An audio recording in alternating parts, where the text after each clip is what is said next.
খবরদার রান্নার বদনাম করবেন না কখনো। রান্নার বদনাম করেন নাকি?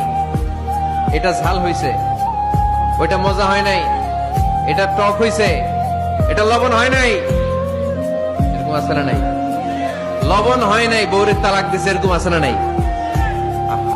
রান্না একটু ভালো হয় নাই, ঝাল হয়ে গেছে বেশি, বউরে মাইর শুধু, এরকম ডাকাইতে আছে না নাই?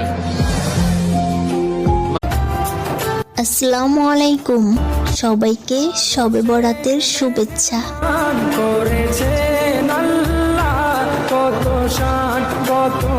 শবে বরাতে কোনো ব্যক্তি যদি 12 রাকাত নফল নামাজ পড়ে, প্রত্যেক নামাজের সূরা ফাতিহার সাথে সূরা ইখলাস 10 বার পাঠ করে এবং নামাজ শেষ করে আল্লাহ তাআলার কাছে তার গুনাহের কথা স্মরণ করে ক্ষমা চায়, আল্লাহ পাক তার তামাম জিন্দেগীর সমস্ত গুনাহ ক্ষমা করে দিবেন এবং গুনার পরিবর্তে তার আমল নামায় নেকি দিয়ে পূর্ণ করে দিবেন। সুবহানাল্লাহ। এমনও হতে পারে এই আমলটি আপনি নাও করতে পারেন।